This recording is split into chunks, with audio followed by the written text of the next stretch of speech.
When you think about a heavy-duty hospital disinfectant, uh, the kind of liquid used to sterilize surgical equipment and wipe down biohazard spills, you probably immediately picture something incredibly harsh. Oh, absolutely. I mean, we've basically been conditioned to associate high-level microbial eradication with, well, severe biological collateral damage. Right.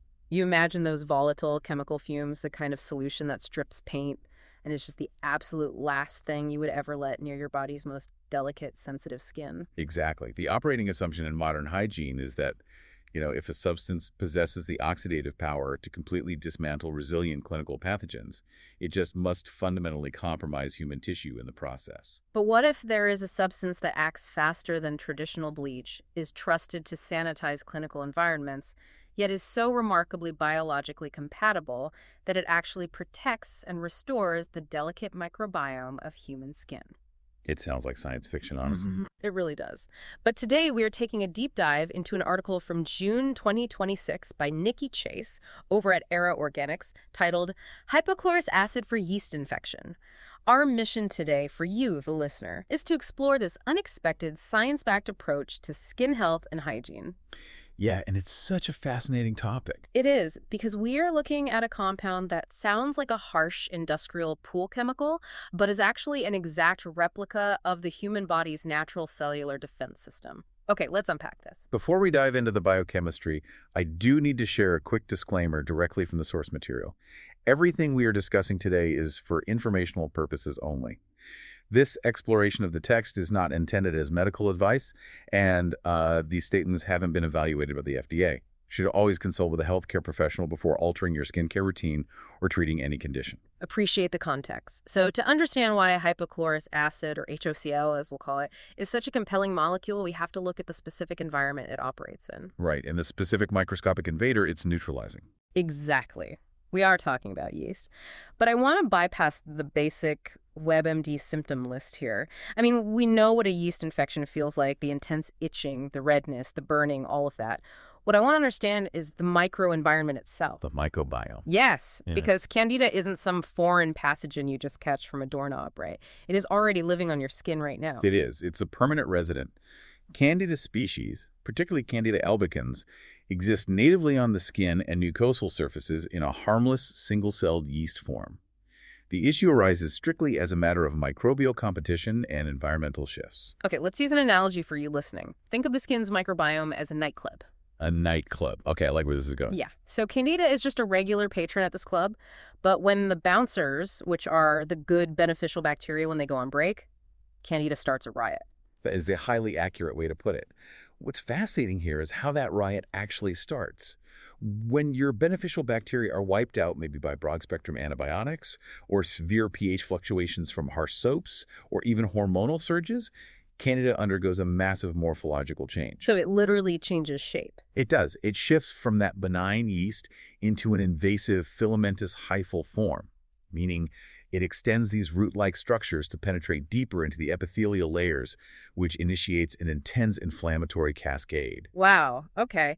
So how does the body respond to that sudden overgrowth before we intervene with external medicine? Like, what is our natural SWAT team here? This brings us right to HOCl. Chemically, it consists of just hydrogen, oxygen, and chlorine. Which sounds like a laboratory synthesis, like something you'd make in a beaker. Right, but its biological origin is inherently organic. When that fungal overgrowth triggers an immune response, your body deploys specific white blood cells called neutrophils. And when a neutrophil encounters an invading pathogen, it literally engulfs it. Swallows it whole. Basically, yeah. It's a process called phagocytosis. Inside the neutrophil, an intense biochemical reaction occurs, known as the respiratory burst. I want to break down that respiratory burst because the mechanism just blows my mind. The white blood cell isn't just trapping the fungus, it is manufacturing a chemical weapon on the spot. Exactly. The neutrophil uses an enzyme called myeloperoxidase. It takes hydrogen peroxide, which your body already produces naturally, and combines it with chloride ions circulating in your blood. And the result of that is? Pure hypochlorous acid. The neutrophil floods the engulfed pathogen with this acid, neutralizing it instantaneously. So when you buy a topical HOCl spray at the store, you aren't introducing some synthetic alien compound to your body. You are physically deploying the identical molecular weapon your own neutrophils manufacture. You're just giving your immune system some external air support using its own proprietary ammunition. That is wild. And that biological familiarity is exactly why the efficacy is so high. But to grasp the true power of this intervention, we have to look at the physics of how HOCl physically breaches the fungal defenses, where other heavy-duty chemicals just fail. Right, because Candida is notoriously difficult to eradicate. It doesn't just sit on the skin completely exposed. No, it constructs extensive extracellular matrices called biofilms. Let's talk about those biofilms, because this acts as the sort of Trojan horse situation. A biofilm is essentially a microscopic fortress of slime, proteins, and complex sugars that the yeast builds over itself to deflect chemical attacks. Precisely. And most conventional topical disinfectants and even many antifungals rely on charged molecules to interact with the pathogen's cell wall. But fungal biofilms and the cell membranes themselves are highly polarized. Meaning they have a strong electrical charge. Yes, so they will actively repel molecules that carry a strong positive or negative charge. They basically push them away. Wait, I'm stuck on this neutral charge concept. If HOCl has a neutral molecular charge, how does it interact chemically with the fungal cell membrane at all? Doesn't a molecule need some kind of polarity to bind to the cell receptors or, like, cause damage? Well, it actually doesn't need to bind to the surface receptors. It bypasses them entirely. Oh, really? Yeah. The fungal lipid bilayer has hydrophilic or water-loving heads on the outside and a hydrophobic water-repelling core. Charged ions get stuck or deflected by that barrier. But because hypochlorous acid is completely electrically neutral and has a very low molecular weight, it acts much like water. So it just slips right past. Exactly. It diffuses passively and effortlessly through the biofilm's defense matrix and slips right through the lipid bilayer of the cell membrane without triggering any defensive repulsion at all. It effectively walks right through the front door because the guards don't even recognize it as a threat. That's exactly it. But once it crosses that membrane and enters the intracellular space of the yeast, how is it actually killing the organism? Through direct catastrophic oxidative damage. Once it's inside, HOCl begins aggressively stripping electrons from the vital internal structures of the fungal cell. Specifically, it hunts down and oxidizes thiol groups within the fungal proteins. Okay, let's explain those thiol groups for the listener, because that sounds super technical. A thiol group is a functional component of a protein containing a sulfur atom bonded to a hydrogen atom. That's right. And they are crucial for maintaining the three-dimensional shape of enzymes. Without that specific shape, the enzyme just can't do its job. Exactly. Form equals function in biology. When HOCl oxidizes those thiol groups, it forces the sulfur atoms to form aberrant disulfide bonds. So it scrambles them. Yeah, the proteins instantly misfold. The metabolic machinery of the Candida cell essentially melts down. The enzymes required for glycolysis, for energy production, and for cellular division are permanently deactivated. So the organism just stops working. It suffers immediate metabolic arrest and rapid cell death. Wait, if this stuff is basically blowing up fungal cells from the inside by rapidly unraveling their proteins, and it acts faster than clinical bleach, how on earth is it not melting our own skin off when we spray it on? I mean, our human cells are full of proteins and thiol groups, too. That is the big question. Selective toxicity is a brilliant paradox, driven entirely by biological complexity and concentration gradients. Human tissue architecture is vastly more sophisticated than a single-celled yeast. We have better armor. Much better. Our epidermal cells are equipped with highly advanced built-in antioxidant defense networks. Molecules like intracellular glutathione immediately neutralize the low concentrations of HOCl before it can damage our cellular machinery. Ah, so it's an issue of scale. Yeah. The formulation concentration, which the article says is usually between 50 to 200 parts per million, is an overwhelming apocalyptic event for a microscopic single-celled fungus. But for our multi-layered, antioxidant-rich human tissue, it barely registers. Barely a blip. Add to that the fact that high-quality HOCl skincare formulations are balanced to a mildly acidic pH that perfectly matches our natural dermal environment. And then it just degrades, right? Yes, it degrades harmlessly into simple saline, just salt water within minutes. There are no toxic fumes, no corrosive chemical residues left behind to provoke an inflammatory response. which is exactly why clinical environments rely so heavily on it for broad-spectrum sanitation. So it functions as a highly specific smart bomb that annihilates the opportunistic underbrush while leaving the human tissue entirely unscathed. That's a great way to summarize it. But we have to map out the boundaries logically here. If this molecule is so mechanically devastating to yeast, why isn't this the universal standalone cure for every single fungal infection in existence? Well, the physical properties that make it so exceptionally safe topically are the exact same properties that limit its systemic application. Hypochlorous acid acts via contact oxidation. Meaning it has to physically touch it. Right. It requires direct physical exposure to the pathogen to strip those electrons. Therefore, its efficacy is strictly limited to surface-level infections. So what does this all mean? Let's give you listening an analogy. HOCl is like pulling weeds from the surface of your lawn. But if the roots have invaded your plumbing, like a systemic infection, you have to call a professional for a medical treatment. That's spot on. If we connect this to the bigger picture, modern medical science utilizes fundamentally different biochemical strategies for deep-seated infections. We rely on targeted therapies designed to circulate through the bloodstream or penetrate deeply into mucosal tissues without being neutralized by the body's own antioxidants. Let's look at how those traditional prescription antifungals work by comparison, because I think it highlights why HOCl is so unique. Take azole antifungals, for example, like fluconazole or clotrimazole. Right. They don't just oxidize proteins at random, like HOCl does. They target a very specific pathway, the synthesis of ergosterol. Ergosterol being the fungal equivalent of human cholesterol. It is the critical load-bearing structural component that gives the fungal cell membrane its fluidity and integrity. Exactly. Azole medications actively inhibit an enzyme called linosterol 14-alpha demethylase, cutting off the production of ergosterol. And without it, the fungal membrane becomes brittle, defective, and ultimately ruptures. And then you have polyene antifungals like nystatin or amphotericin B. They take a slightly different route. They actually seek out and physically bind to whatever ergosterol is already present in the membrane. Yeah, and they just rip microscopic holes in it until the cellular contents leak out. Pretty brutal. Very. And then you have allylamines, which block an entirely different enzyme earlier in the ergosterol manufacturing process. Now, these are profound, highly targeted interventions necessary for aggressive strains or systemic spread, but they do carry a physiological cost. Right. The article specifically notes that prolonged topical use of these synthetic inhibitors can cause significant skin irritation, severe dryness, and disruption of the local lipid barrier. And more importantly, overuse of targeted enzyme inhibitors drives evolutionary drug resistance. Fungi are incredibly adaptable.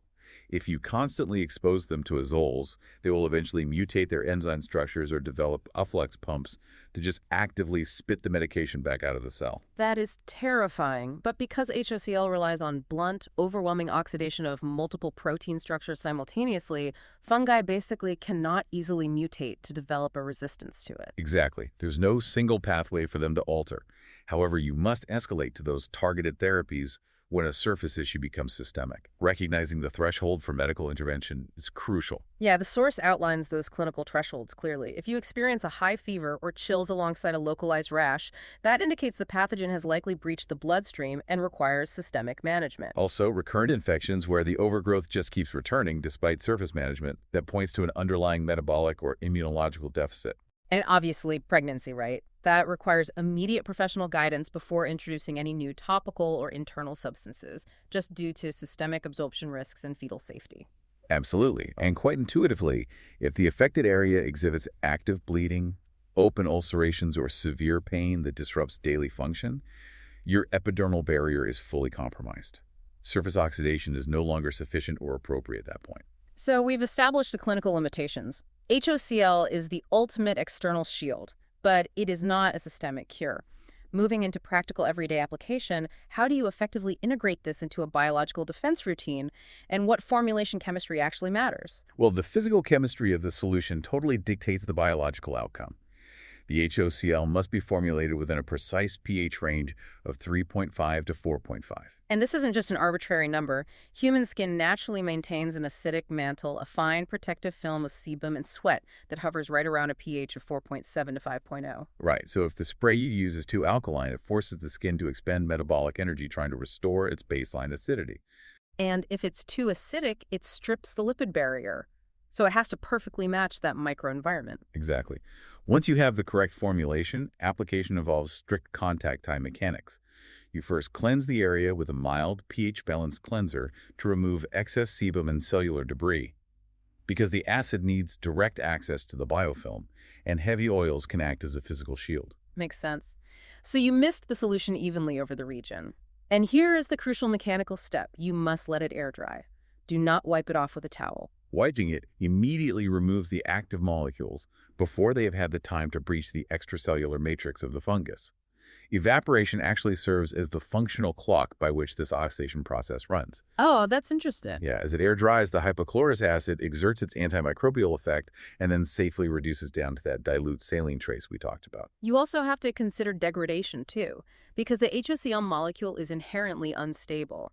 If you leave the bottle sitting on a sunny windowsill, the UV radiation will literally break the chemical bonds, destroying its antimicrobial potency. Yeah, it absolutely must be stored in a cool, dark environment. And talking about formulation purity leads us directly into exploring the broader landscape of skincare chemistry, because consumers frequently misinterpret ingredient interactions, which inadvertently fuels these fungal overgrowth. They really do. Here's where it gets really interesting. The text dives into the myth surrounding hyaluronic acid. There is a persistent misconception that applying hyaluronic acid to sensitive or vaginal areas actively feeds yeast infections. Oh, I've heard this one so many times. Right. People see the word acid, and knowing that fungi love certain sugars, assume it is a fermentable food source for Candida. But the biochemical reality is the exact opposite. This raises an important question about how we view skincare ingredients. Hyaluronic acid is not a fermentable simple sugar like glucose. What is it then? It is a high molecular weight glycosaminoglycan, basically, a naturally occurring polysaccharide present in human connective tissues. Fungal cells completely lack the specific digestive enzymes to break down and ferment hyaluronic acid for energy. Its primary function is binding water molecules, right? Yes. By deeply hydrating the stratum corneum, it actually reinforces the structural integrity of the skin barrier, making it significantly harder for fungal hyphae to penetrate the tissue. So it is a defensive asset, not a fungal food source. Exactly. And this highlights how modern hygiene practices actually sabotage our biological defenses. Right. In an attempt to feel meticulously clean, we routinely apply compounds that dismantle the skin's immunological architecture, effectively rolling out the red carpet for Candida. Let's break down these common skincare saboteurs, starting with heavy petrolatum ointments. They are highly occlusive. They don't just lock in moisture, they trap latent body heat and perspiration directly against the epidermis. You are basically engineering a tropical microclimate that drastically accelerates fungal replication rate. Yeah. We also see the widespread use of highly alkaline body washes and bar soaps. When you wash with a product that has a pH of 8 or 9, you instantly neutralize the skin's acidic mantle. Which is disastrous. You shift the local environment from an inhospitable acidic terrain into a neutral zone where opportunistic pathogens can rapidly colonize before the body can even restore its defensive pH gradient. And alcohol-based toners and astringents are equally destructive. They act as harsh solvents, entirely stripping away the intercellular lipids, the ceramides and fatty acids that hold the skin cells together. Yeah, the tissue becomes profoundly dehydrated, developing microscopic cracks that serve as direct infiltration routes for fungal structures. And perhaps the most insidious saboteurs are synthetic fragrances and essential oils? Oh, absolutely. These are not biologically inert. They contain volatile organic compounds that induce contact dermatitis. They provoke an inflammatory response, leading to microscopic tears in delicate mucosal membranes. So we are actively destroying the old-growth forest canopy with these harsh solvents and synthetic perfumes, and then acting surprised when the fungal underbrush takes over. That's exactly what's happening. True prevention requires aligning with your biology. Wearing highly breathable cotton, for example, reduces the physical trapping of moisture and heat. Managing systemic blood glucose levels is also a critical preventative measure, right? Yes. Elevated serum glucose translates to higher glucose concentrations in sweat and mucosal secretions, directly providing the rapid fermentation fuel Candida thrives on. And naturally, supporting your system with dietary probiotics helps ensure that the beneficial bacterial canopy remains dense, diverse, and capable of outcompeting opportunistic yeast for resources. It is entirely an exercise in environmental management. You are cultivating an ecosystem where the commensal flora naturally suppresses the pathogenic elements, utilizing HOCl only as a targeted biologically congruent intervention when the balance tips. It truly is a relentless microscopic battleground happening on the surface of our skin every single second. To wrap up our deep dive today, let's consolidate what we have explored. We began with a profound clinical paradox, how an industrial-strength hospital sanitizer could possibly protect delicate human skin. Right. The answer lies in the elegant engineering of our own immune system. Hypochlorous acid isn't a harsh synthetic invention. It is the precise organic chemical weapon synthesized by human white blood cells. Exactly. By utilizing a neutral molecular charge, it passively penetrates fungal biofilms to unleash catastrophic oxidative damage on vital proteins, effectively destroying yeast cells from the inside out. Yet, because our human cells possess complex antioxidant defenses, we remain completely unaffected. It is a surface-level molecular shield that empowers you to manage the delicate equilibrium of your microbiome safely and effectively. Understanding the mechanics of this simple molecule fundamentally alters our perspective on clinical hygiene. It prompts a fascinating consideration to carry forward, actually. What's that? Well, we have successfully reverse-engineered and stabilized the precise oxidative ammunition our internal neutrophils manufacture, allowing us to bottle it and deploy it externally as a defensive barrier. So as our understanding of complex cellular defense mechanisms deepens, what other highly specialized, localized immune responses hidden deep within human biology might we eventually adapt, synthesize, and wear as invisible armor against the environmental hazards of the modern world? Man, what a brilliant biological frontier to consider. Our own bodies have spent millennia optimizing these chemical defenses. We are finally developing the technology to harness them proactively. Thank you for joining us on this deep dive into the hidden world of your skin's microbiome. We will see you next time.